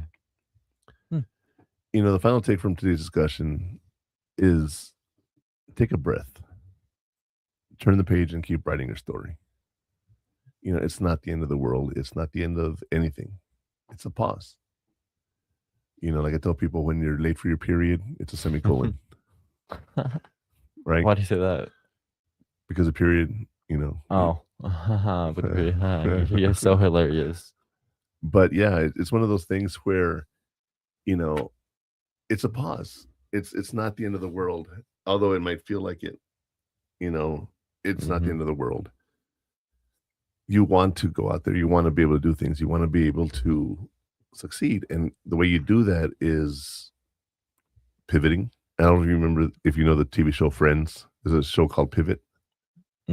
Where A show? Well, not an episode. Okay. Where they're trying to get a couch up some stairs, and it goes up this way, then up this way.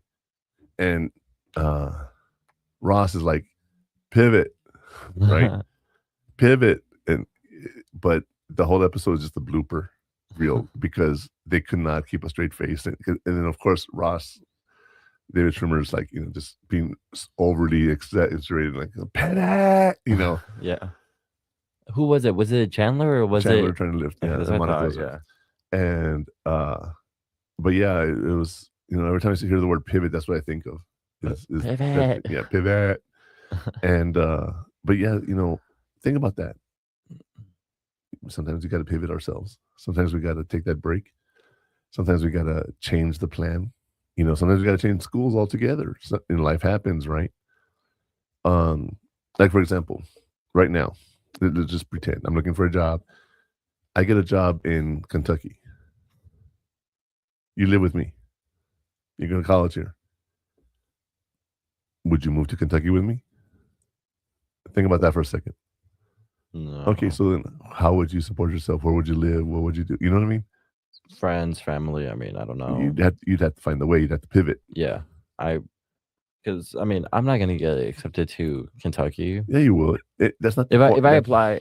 Well, that's not the point of the story, Connor. I know, but I'm just saying, like, if I would. I'm saying, you go to college, I pay for you. Oh, you're just saying. Right. You're just saying if you leave me. If I leave you, yeah. Okay. I thought you were saying like an actual thing. I'm like, I don't know, If man. I die, you have enough money for college. Okay, but if I move because I have to go for a new job, I wouldn't go with you because everything's here. Right. So you'd have to pivot. Mm-hmm. Right. And you have to make those changes. Some things just, you know, work out, some things don't, you know, and you got to analyze everything. Just keep that in mind, you know,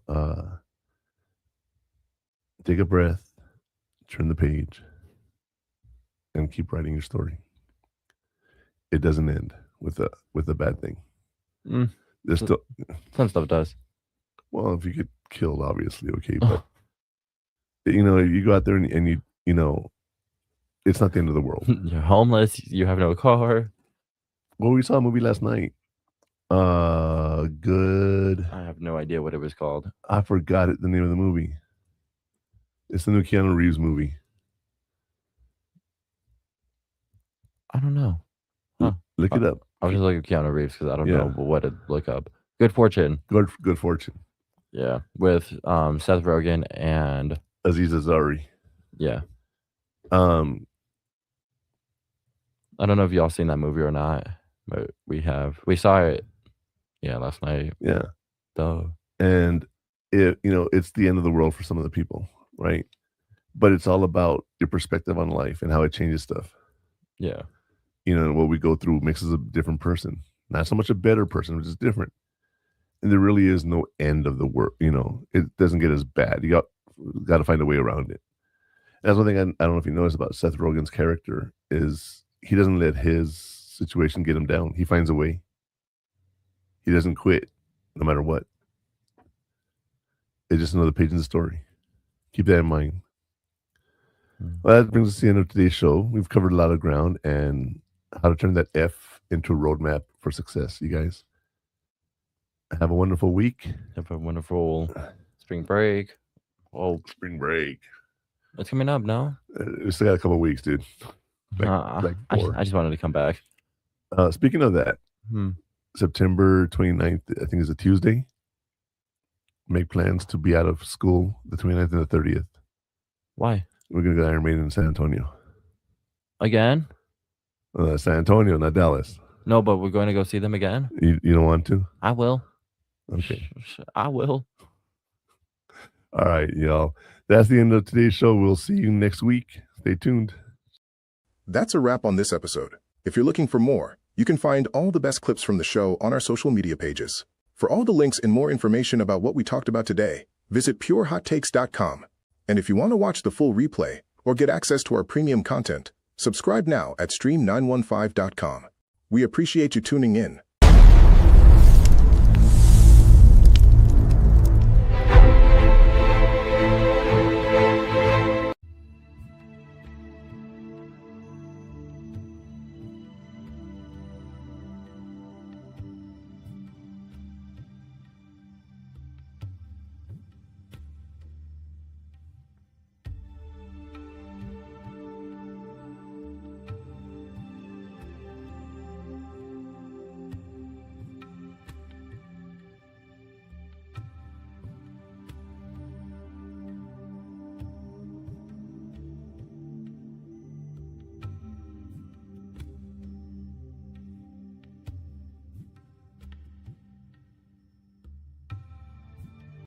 Ladies and gentlemen, thank you for tuning in to Military Broadcast Radio.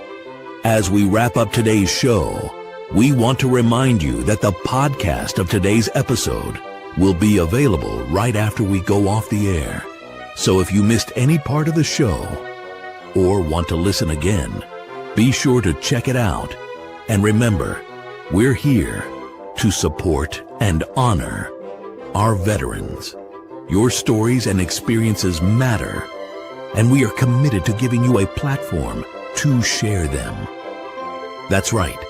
We're here to give our veterans a voice. So don't forget to catch the podcast and stay connected with us. Giving our veterans a voice.